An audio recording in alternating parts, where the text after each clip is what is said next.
Hello guys, good morning. Dito kami sa Antipolo.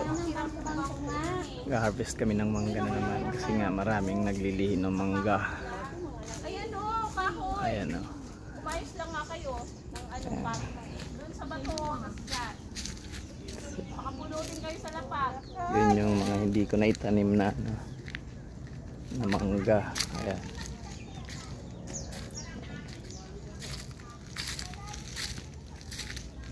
Mga mangga na hindi ko na itanim.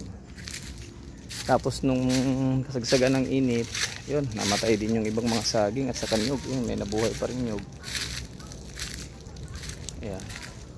Ito yung asa na yung avocado.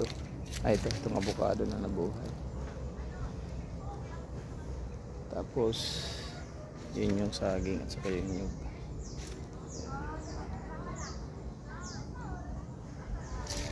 Maraming puno na na hindi nabuhay dahil sa init.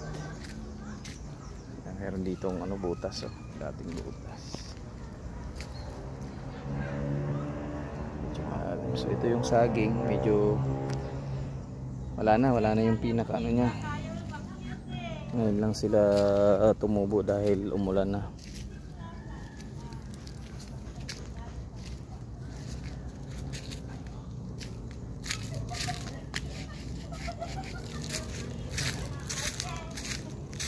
So yun guys, mayroong daming mangga. Sayang lang yung mangga ng mga nalalaglag. Ang dami kasing bunga dyan.